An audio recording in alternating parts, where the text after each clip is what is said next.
Hey everybody out there in YouTube land, how are y'all doing today? Papa Dan coming at you here. Guess what? Finally got the finale for the Titanic coming at you here. So we're coming at you from our temporary location here at the Papa Dan shipyards for one last time, and then we'll be moving back to the regular workbench. But before I get to the Titanic, I do want to make one very big shout out and a very big thank you. Something really magical happened this past week, and we went over, and I'm saying we as in Caleb and Lily and I, but we went over 100 subscribers. So that's mind-blowing. It's awesome. I can't thank all my subscribers enough that made that happen. We've only had this channel up for, 2 months now? Maybe just barely 2 months. And you guys have all made that happen. So I really, really appreciate it. And a couple of special thank yous that I'd like to throw out there. Detroit Muscle, amazing. Man, you were my first. Before I even had a video up, you were my first subscriber. And the fact that you're right around the corner there from my hometown,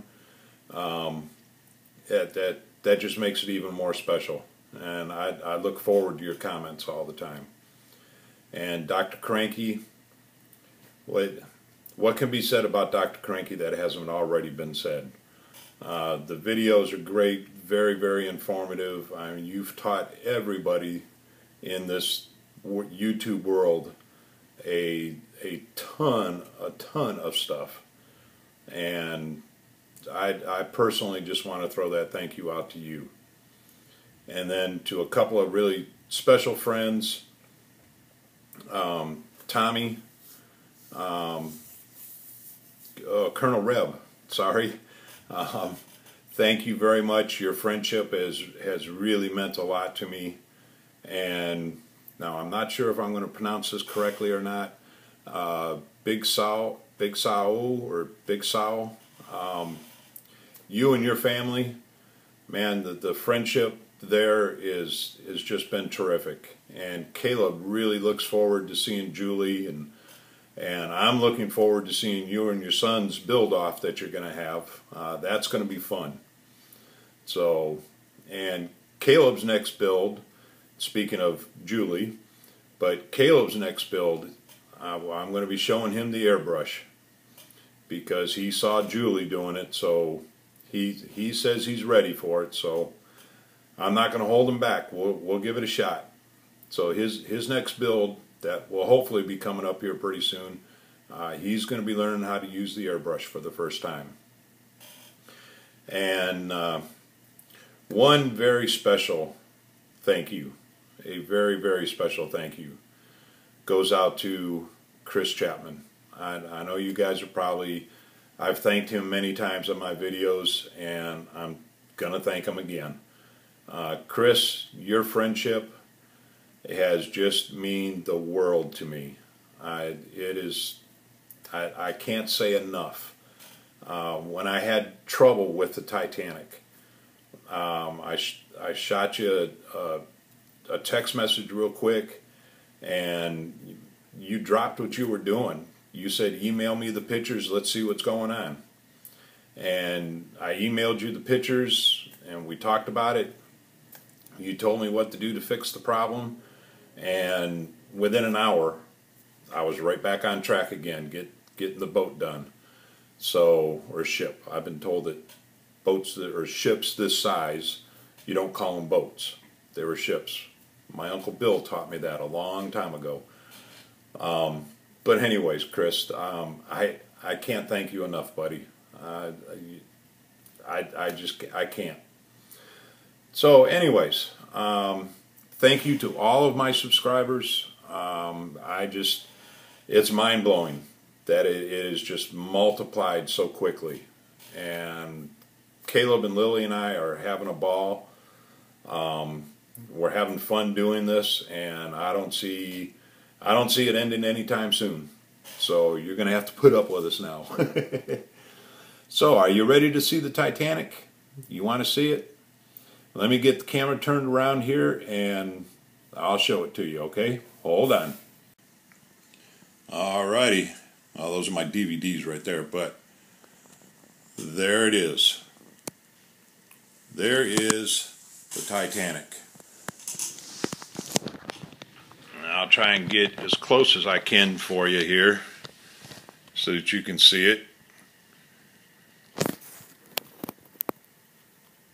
I'll start from back here and kind of pan across. It's kind of hard to get the whole thing in the view at one time.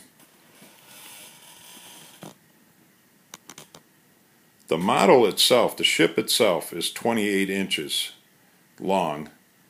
The base that I made for it, the diorama, is about 34 inches. Of course, as you can see there, I used the nameplate from the kit that was supposed to go on the kit's display, but I put that on the front of the diorama there. And now I'll see what I can do about getting closer here for you so you can see some of the detail. I was able to find this is a 1/400 scale ship, and I was able to find some 1/400 scale people. So as you can see in the lifeboats there, and they are all women and children in the lifeboats.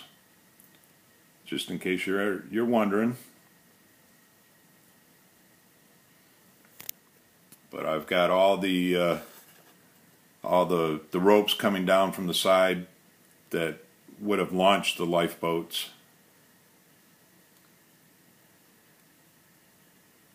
And kind of have them attached to the water down there where it's being churned up.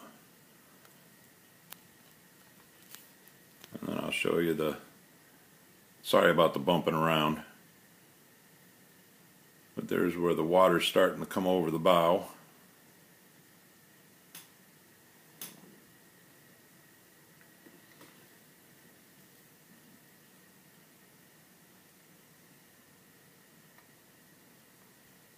And you can see I've got my fan on in my room here. That's why the strings are flapping there in the breeze.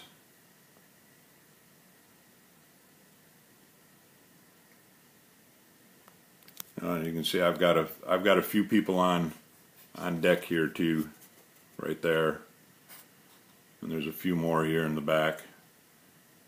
I've got a few more people that I can add to it.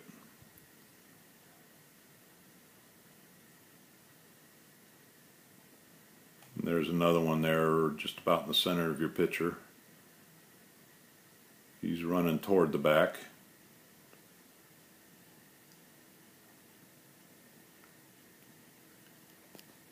Got a couple there on the ladder. A couple more here in the back.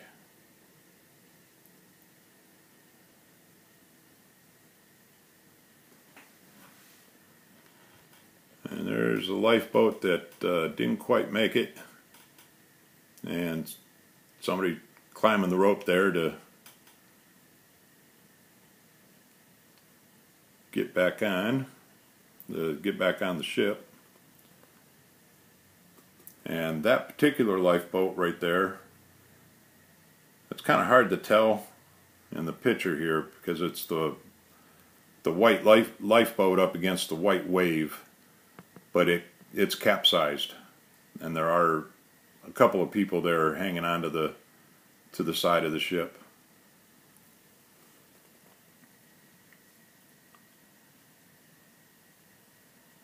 I'll swing around here to the other side so you can see that.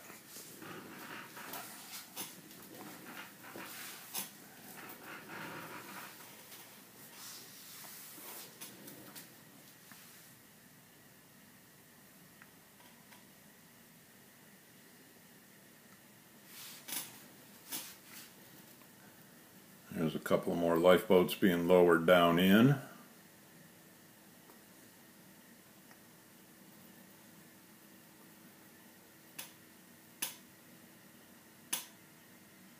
And some more lifeboats in the water already. And again, all the rope from where the lifeboats were launched from.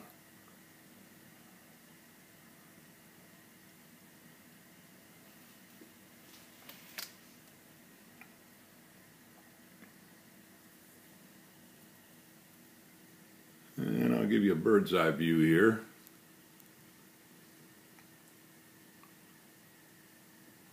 So about the only thing that I still have to do, or that I want to do, is I do want to add some more of the white caps to the water yet,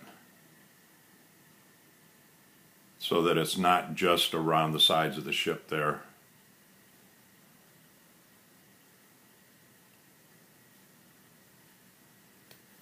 So I want to put some more of see, right now it's just kind of along the sides of the ship and out by the lifeboats, but I want to put some more in through here and across through the back here. You can see where, when I made the water, excuse my fat fingers, but where I've got some natural waves in the water here, and that's where I want to put the white caps. And the other nameplate that came with it, I've got it attached to this side.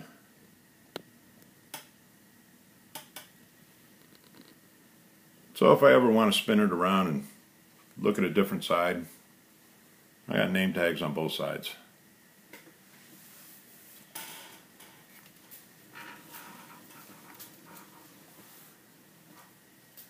So that's it. That's the Titanic.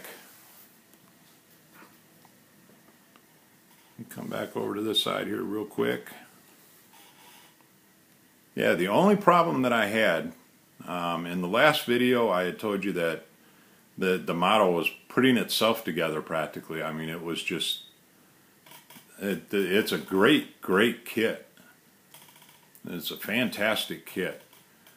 And the only problem that I had was when it came time to actually attach the decks to the hull of the ship. They wouldn't fit. They were off by, like, the thickness of the plastic is what they were off by. So, and that's where Chris Chapman came to my rescue and explained to me how to fix that. And we just filed off where the tabs from the deck, where they attached to the hull. I took a file and actually filed like half the thickness of the hull and then half the thickness of the tab, and then it just slid right down in there. So, and then we were right back on track. Took me about an hour altogether. And then we were right back on track getting it built. Now what I'm going to do is, I have taken a bunch of still photographs while I was building the diorama, the base for it. So I'm going to be putting up a video after this of all those pictures and kind of explain how I built the diorama. And I'll actually have the pictures to show you.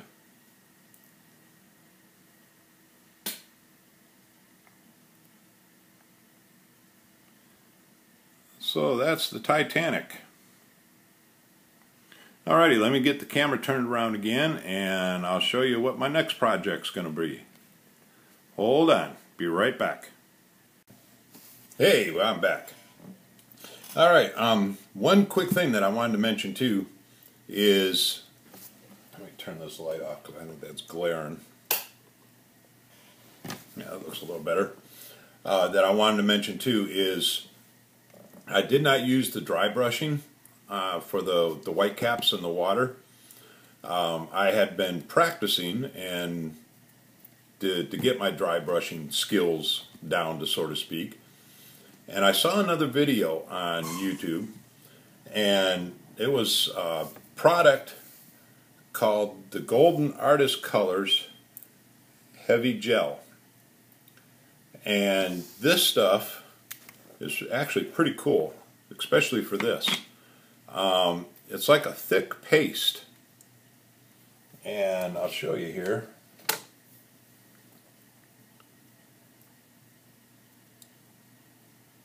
If I can get some on the little piece of plastic here.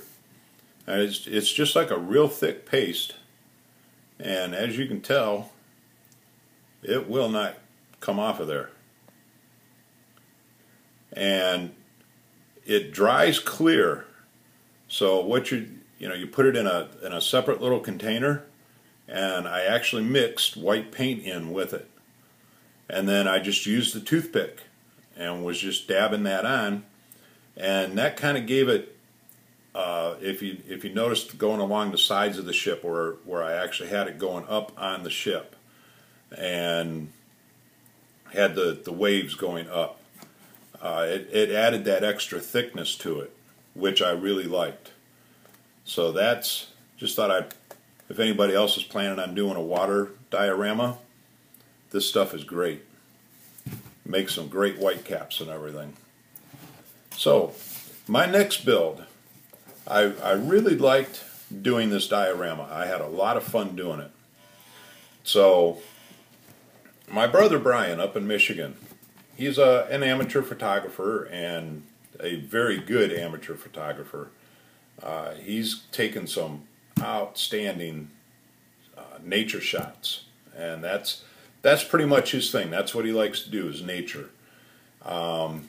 He just walks around the woods, up and down the riverbanks, and in fact I think he's just recently gotten a kayak or something, or maybe he borrowed a kayak, but he actually gets out on the river, and he's got some shots of deer and eagles, hummingbirds that are just amazing. He's an excellent photographer.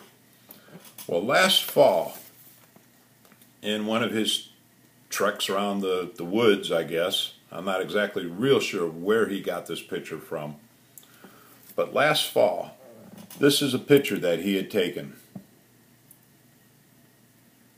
And he just came across that when he was out walking. And I'm going to, I hope the glare isn't too bad on there, but I'm going to build this as a diorama. I mean, I'm going to build it exactly the way it is in the picture there. With all the vines and everything. The picture was taken, I believe it was in late fall, early winter, because I mean you can even see where there's a bit of snow there on the ground already. So this is the way I'm going to build it. And I even have, just came in the mail the other day, I've got the truck that's in the picture there. 1950 Ford F1 pickup. So that's what I'm going to be doing, and I'm going to be using Mr. Chapman's rusting techniques that he's been having his videos up on. I've really been enjoying those videos. So that's what I'm going to be doing, and we'll give it a shot. We'll see if it works. And like he said in his last video, where he actually showed us how to do it, if it doesn't turn out, take it to the sink, rinse it off, and start over again. So, oh, and one thing, Chris, on the box here, I hope maybe you can see it, but it comes with the wood rails and the wood floor inside the pickup. So I will be looking forward, because I know you said your delivery truck that you're doing your tutorials on has got a wood floor in it. So looking forward to see how you do the wood floor, so I know how to do it on this one, bud. Alrighty. Well, that's about the everything that I had for you. So again, I want to thank all my subscribers, and just keep building the styrene, guys. I'll see you on the next update. Bye.